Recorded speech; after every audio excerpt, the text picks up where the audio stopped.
There is a subject I want to talk about that I don't think anyone really has talked about, and I'm just waiting for things to get quiet so I can talk.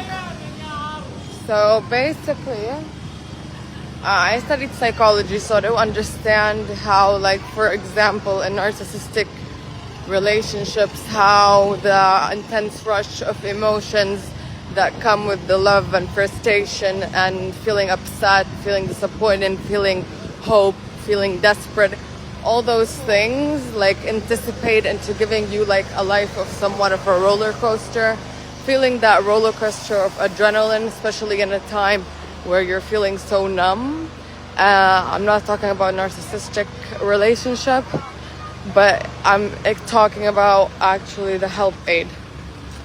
Some men and boys have become so addicted to the idea of going to this help aid for the reason of almost 2 years into this war, you have gotten to the point where you've almost become numb of emotions because you have to go on with life. And how can you go on with life feeling so much pain and after feeling so much loss?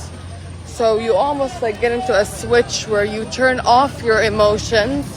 Turning off those emotions turns you somewhat into a robot. And as human beings, part of the thrill of life is being able to feel emotions like love, frustration, hope, happiness, and everything and its polar opposite. So to feel upset is what allows you to feel happy. So going to these help aids actually has allowed people to go back into feeling these kind of emotions because you're going unsure of what's going to happen. It's almost like an addiction to gambling because you never know what's going to happen. And sadly, even though they should be aware of the concept that you are going and the highest chance of you dying is going to the help aid more than getting bombed randomly, because you're going knowingly that there is a high chance that you are going to die, because every day there's people dying. There hasn't been a single day that someone goes and nobody dies. So you're willingly going knowing people are dying. What is causing you to do that? Starvation. Well, we've been starved for so long. What has caused your stomach to become more valuable than your entire life? The feeling of being alive, the feeling of having those emotions rush through you once again. So it's a little bit so confusing to many people who don't actually go to these help aids as to why someone would go, whether if it's because they already have the upper privilege and they're able to sustain a somewhat, nobody's like flourishing at this time. Like nobody, like anyone who tells you they are, they're not. It's not possible, you know. Like it's under the mediocre lifestyle that's anyone in any other country that's a first world country. It's below the mediocre life. That is when you're flourishing.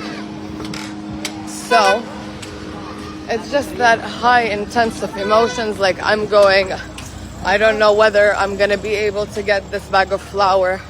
On your way there, there's the emotion of exhaustion, which is a regular emotion, but just that exhaustion followed with like so many people from your people actually feeling the same thing, because it's almost like another form of Coachella. I don't want to compare it to Coachella because it's nothing like that, but it's just like the idea. It's just like the idea that you're being a part of something bigger than you are, because you're not going alone. You know, you're walking the streets all these hours just to go to reach that point, and there's other people going, making you feel like full of hope. And if you do get flour or you get food and you go back to your family and you're able to have had something, like after you got like worked hard to get it, like it's heavy, it's tiring, but like the reward that you get just by seeing your family like become happy because you're able to provide for them, that kind of adrenaline does get you addicted. As well as maybe the next day you go and you weren't fortunate enough to get anything, you get disappointed, but you still remember the feeling of how it felt when you were able to get something, and within getting that something, it gave you a feeling of purpose that you helped your family get something that maybe before the war wasn't really something that any of us were really thinking was something that we really had to be grateful for. I know a lot of people pray before they eat in English and in Arabic, but some people, even if they pray before they eat, they didn't really realize the value of getting a meal until it was stripped away. So being able to provide a meal for your family just gives you a different sense of purpose. Just being able to go and just feel like you're in the middle of a fight of survival of the fittest, to prove to yourself that you are an alpha, that's just like a different feeling of a high. And that's why so many people, knowing that they have a really high chance of dying, yet they still go, it's for that reason. And some people just think it's idiotic